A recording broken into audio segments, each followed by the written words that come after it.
World-class infrastructure, technical clubs, world-class hostels. KL, deemed to be university.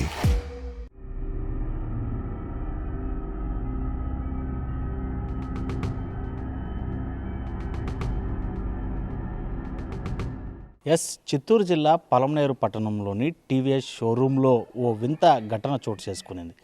ఏదైతే ఓ Jupiter scooter కొనడానికి వెళ్ళినటువంటి ఓ ఆలయంలో పనిచేస్తున్నటువంటి వేద పండితుడు అక్కడ ఉండేటువంటి షోరూమ్ యాజమాన్యము అవాక్కు తినేలా ఓ షాక్ ఇచ్చాడు. మొదటగా తనకు కావాల్సిన స్కూటర్ను చూపించాలని చెప్పి అక్కడికి వెళ్ళి షోరూంలో ఉండేటువంటి సిబ్బందిని కోరాడు. ఏదైతే బైరెడ్లపల్లి మండలం సంబంధించి కుప్పనపల్లికి చెందినటువంటి భైరవ స్వామి ఆలయంలో పూజారిగా పనిచేస్తున్నటువంటి మురళీధర్ అయితే వినియోగదారుడి కోరిక మేరకు షోరూము యాజమాన్యం ఆయనకి కావాల్సినటువంటి స్కూటర్ను చూపెట్టడమే కాక స్కూటర్ గురించినటువంటి వివరాలు స్పెషలైజేషన్స్ అన్నిటిని కూడా ఎక్స్ప్లెయిన్ చేసింది. అయితే చివరగా ఇక తాను కొనుగోలుకి సిద్ధపడ్డానని చెప్పి దానికి కావాల్సినటువంటి కొటేషన్తో పాటు బిల్స్ అన్నీ కూడా రెడీ చేసి స్కూటర్ డెలివరీకి కావాల్సినటువంటి అన్ని ఏర్పాట్లను చేయాలని చెప్పి కోరాడు. అయితే ఇక్కడ వరకు బాగానే ఉంది, వింతే ముందు ఇందులో అంటున్నారా.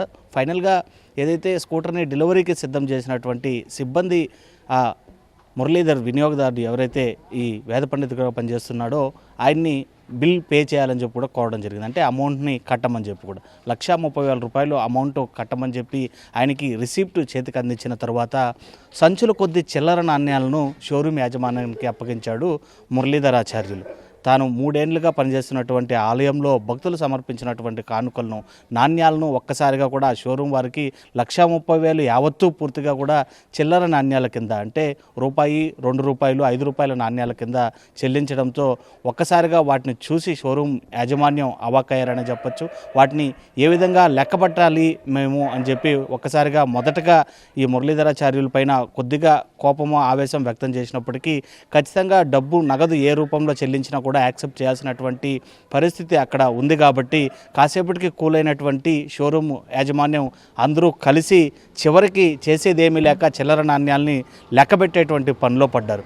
సో కొద్దిసేపటి తర్వాత మురళీధరాచార్యులు చేసినటువంటి ఈ పనికి షోరూమ్ యాజమాన్యమే నవ్వుకుంటూ ఆయనకి బైక్ని డెలివరీ చేసి కేక్ కట్ చేసి ఆయనతో ఫోటోలు దిగి ఆయన సాగనంపినటువంటి పరిస్థితి. సో విన్నాంగా ఇదే ఓ వింత ఘటన, ఏదైతే మొదట్లో నేను చెప్పినటువంటి సంఘటన. వీడియో జర్నలిస్ట్ అయితే Lokesh reporting for RTV Palamaneru. మరిన్ని వీడియోస్ కోసం ఛానల్ ని సబ్స్క్రైబ్ చేయండి, లేటెస్ట్ అప్డేట్స్ కోసం వాట్సాప్ ఛానల్ ని ఫాలో చేయండి అండ్ లింక్ డిస్క్రిప్షన్ లో ఉంది.